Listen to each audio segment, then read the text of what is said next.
TB diagnosis and treatment are essential for TB care. But are they enough? Today on Talking TB, let's find out. Hi, I'm Ashna Ashish. I'm a lawyer, a public health professional, and an MDR TB survivor associated with Survivors Against TB, which is a TB survivor led collective of survivors and experts working to advocate for person centered TB care in India. With me today is Akshata Acharya, who is a theatre artist, an author, a DRTB survivor, and the recipient of the Survivors Against TB High Quality Care Fellowship. So, Akshata, you're someone who's undergone DRTB treatment, and that is very challenging to go through. I wanted to understand, what does high quality care mean to you from the perspective of somebody who's undergoing TB treatment? So I think as someone who has overcome the disease and successfully crossed over to the other side, I feel that uh, high quality care is equal to holistic care. And by that, I mean going beyond just prescribing the antibiotics and ensuring that patients have access to physical care, mental care, and emotional care as well. So, yeah. Thank you for beautifully articulating those elements. I want to get a little more granular. So, you Ji. talked about this holistic model where we're looking not just at the physical aspect of the illness, but we're considering the emotional and mental toll this takes. So, how do you think we can ensure that TB care is person centric and it addresses the unique needs of TB survivors that vary across these three metrics? Of course. So I'll go point by point. Physical care, because not everybody is supposed to take the same kind of treatment. So having the right combinations and ensuring that the side effects are being kept in check during every monthly follow up, A, that is very, very important. B, talking about mental care, I think that a parallel mental help is very, very essential, because right from the moment you're being told that you have MDR TB, your life just, it's a roller coaster ride. And it's not just you, it's also about your caregivers, because you cannot fight a disease all by yourself. You need a village to sort of overcome it. So yeah, mental health, which is parallelly accessible, very, very important again, because some drugs might induce depression, anxiety, or even the worst case psychosis as well. Correct me if I'm wrong. But it may either trigger or escalate the existing mental conditions that the patients may be having. So, keeping that in check, again, it's an individual thing. You cannot just prescribe a very generalized thing for everybody. Keeping in mind every patient and their particular mental and physical needs, all these things need to be done. And in emotional care, I think family support, friends support, and community support, as in the peer group, definitely comes to your rescue, because while you're going through such a challenging process, you need somebody to tell you that it's going to be fine and that you're not alone. We as a community are there to support you and ensure that you as well successfully cross over to the healthier side, to the better side. So these three things I think are very, very important. For you personally, what was a major barrier in accessing high quality TB care, and how do you think that that could have been addressed better? So thankfully, I personally did not face such barriers. But whenever I used to go to hospitals for my monthly follow ups, I used to see patients just sitting clueless. And one such patient approached me. She had covered her entire face. Only her eyes were visible, because I think she was very, very conscious about the skin discoloration, the pigmentation, and everything. And she just came to me and very, I don't know, it just hit me hard, because she just looked at me and said, "आप तो आपको देख के लगता भी नहीं आप patient हो, कितना like how you've been taking your treatment for how long?" So I told her it's been a year, and maybe I'll have to go for another year as well.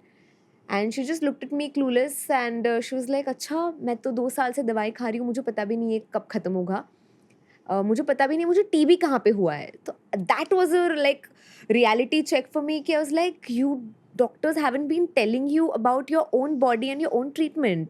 And that is when I realized the biggest barrier, I think, is lack of awareness even among the patients as to how their treatment is progressing. Just the timely check-in is very, very important for the patients to know ki exactly what is happening to their body. So, asking the right kind of questions is very, very important. And for that to happen, patients need to have awareness amongst them. So, this needs to be addressed, I think, as soon as we can. How, what, everything, I think, needs to be discussed and made sure that patients know about asking right kind of questions.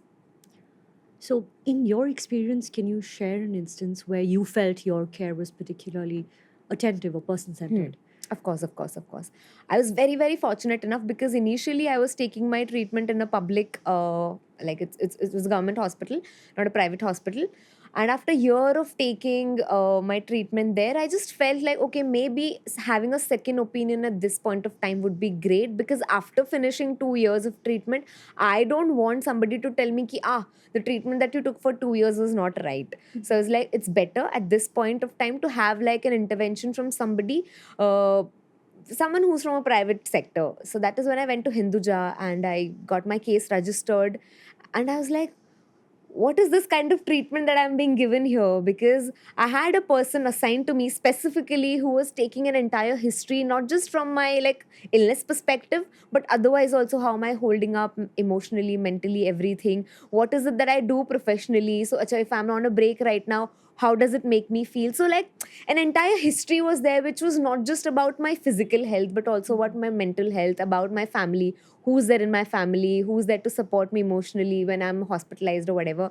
So that entire holistic approach made me feel as if, okay, this is what TB patients really, really need when they're going. Not just not just making your doctors tell you कि अच्छा इतनी दवाइयाँ खानी है, ये होगा, वो होगा, but to tell you about कि अच्छा beyond what do you say, the physical aspect of it, you need a team or even one person to check in on you and ask you how are you holding up. And that listening ear is very, very important. And I think I got that at a very right point of time in my treatment, which made me then eventually go to SATB and make sure that acha, we need more of such listening ears to make sure that the patients feel heard and their stories are being seen. So yeah, that I think in my opinion was a very, very turning point in my personal journey during my battle with tuberculosis. Battle is a wrong word, but journey, yeah.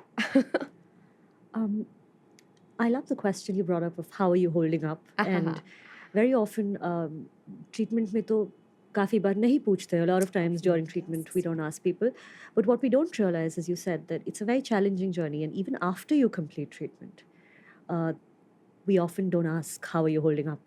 And from that perspective, how important is aftercare and rehabilitation for TB survivors? Because as we know, this treatment has multiple uh, physical side effects. It impacts your emotional well-being, mental health.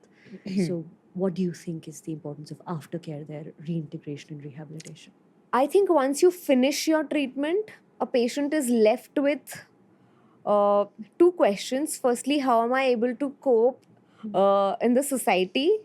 Like, how am I supposed to react? Because that feeling of lagging behind just kicks in. At least in my case, because I was on a complete sabbatical, I was not stepping out anywhere. My work had come to like a stop, a pause, a big pause because of such slight change of plans, which were not very slight. So I was trying to find my grounds, A, on the work front, ki, acha, how am I supposed to start my work, and B, how is my body able to give me that sort of support and that sort of strength to go back and take a full plunge into my work. Because I realized that after stopping my treatment, I was falling sick very often. I had fevers, I was coughing, then I was again diagnosed with osteophytes, which means in my back and my spine there are spurs because of which I was not able to sit properly, sleep properly, travel anywhere for very, very long duration of time. So, all these things, even after ideally recovering, I was not completely recovered. There were some residual side effects which still bothered me, which still made me, be on the back foot and not really glide or slide back into the society or my work or my friends or everything. So I was still sort of playing on a very back foot. These were the physical residual side effects. I'm sure people must also be feeling mental residual side effects. Like, at least my parents are being told that I get angry very quickly these days. So I don't like to play the victim card, but sometimes I just feel like, okay, maybe it could have been because of the medications that I've been taking for so long. So that rehabilitation on physical front and mental front is again very, very important, because then again mental front is not just about the conditions. Like as I said, I like snap very, very quickly, but also in terms of that fear of missing out. Like you feel that you've been distanced from the society for so long that you don't know how to navigate or find your grounds among such vulnerable situations. Especially the field that I come from, things change so quickly. You're out of sight, you're out of mind. So I was like, okay, how am I supposed to show up? How am I supposed to hold up? And like, you know, I felt like I'm like all my friends, all my peers have sort of just moved ahead at such a fast pace that I am somewhere like just trying to struggle somewhere in the back and not able to catch up. So that feeling just kicks in and again makes you question ki, am I good enough, am I not good enough? So again, that parallel health that I was talking about, mental health, keeping somebody to make sure that like you're accountable at least on a monthly basis.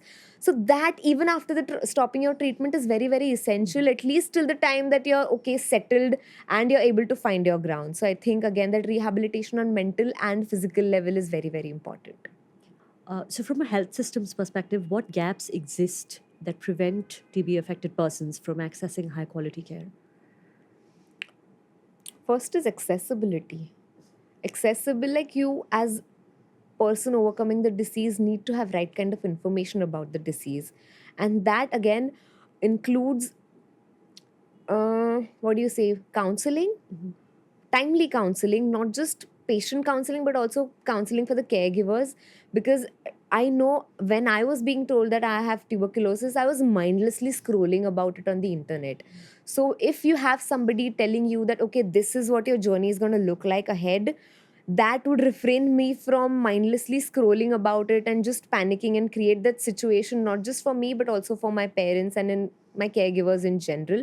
So I think that is very very important, accessibility to information, right kind of information, to make sure that we are aware as to how our journey ahead would look like. So when I say accessibility, this is what I mean. Then again, accessibility could also be in terms of drug availability, because I personally did not face shortage of drugs, but there were other peers in SATB itself. We had people coming up on the groups and telling us that you know they are not getting some certain kind of medications, and we know that we cannot afford to have such breaks in our treatments because TB is such a lethal disease that it can just bounce back, and in a very what do you say, brutal manner, it can just bounce back. So having those breaks in your treatment is not something that we can afford. So availability of drugs is a very very important issue, again a very very major gap that needs to be addressed to make sure that this doesn't keep happening over a period of years. We've been talking about this since so many years, and even after so many years we're still addressing the same issues on the same platforms. It's not done, absolutely not done. And again, when I say, sorry, I'd like to go back a little bit. When I talk about the accessibility and information, right kind of dissemination of information, it also means telling a patient how you're supposed to take your medications. Now, again, an anecdote that I would like to share here is I remember going to the dot center to collect my medications, and a lady was standing in front of me. She'd come to collect the medications or the tablets for her husband. And I remember standing behind her, and the person who was distributing the tablets was just in utter disbelief because linezolid, the packaging had changed. And she was giving her husband the same medications from the two different packages. So instead of taking 300 mg every day, poor boy was taking 1200 mg every single day, which was almost 4 times as the prescribed dose. And I asked her, Ki, but did you know? Did somebody tell you how you're supposed to take the medicines? She's like, nahi, her packet में से एक एक दवाई दे रही हूँ. So in some cases, like linezolid, there was an overdose. But in some cases, like cycloserine, the patient was not given the dose that he was supposed to take. So we need such right kind of information, because if not everybody is illiterate, or not everybody can read maybe different packages. They're just giving everything in a bunch, that a patient who is at the receiving end doesn't know what to do with such kind of things. Maybe some kind of chart, some kind of order, some kind of system has to be created. Somehow it has to be in place to make sure that right amount of dosage is being given to the patient and such disasters don't keep happening. So I think that anecdote was again a big reality check for me to address and identify this very very major gap in the system. So thank you for also bringing up what needs to happen, and Ji. I want to get a little more granular about that. As somebody who has been through TB treatment, what would your advice be to the health system in terms of how they can provide high quality TB care? To go just beyond statistics and theory and lend us our ears to make sure that more patient centric stories are being brought to the table. And again, having said that, to look at a more human aspect of the treatment, because again, as I said, prescribing the medication is just, it's not done. Like the people who are actually going through it are able to tell you better about their stories and their journeys and their hardships. So again, community representation or patient or more than survivor, I would say patient representation is very, very important to hear what happens on that side of the table. And be again, to understand the fact that and be sensitive towards the fact that treating the disease is not just about killing the bacteria but about healing the whole person. And when I say whole person, again, I go back to addressing the physical needs, mental needs, and emotional needs. So I think these two things are very, very important when we talk about quality care or high quality care or holistic care. All these things need to be taken care of, and these things need to be, what do you say, implemented as soon as possible, to make sure that the treatment adherence is more and we don't have fallouts. So yeah, I think this is, yeah. Thank you, Akshata. So, while we are definitely on the same page all here about the fact that TB diagnosis and treatment is very, very essential, and it's critical to ensuring that we can eliminate TB and end the suffering of millions of people. What we need to understand is that TB diagnosis and testing and treatment is enough to treat a disease, but we're not just treating an illness here, we're treating a person. And treating a person requires holistic, high quality care that focuses on the physical, mental, emotional, and social aspects of this illness. Thank you.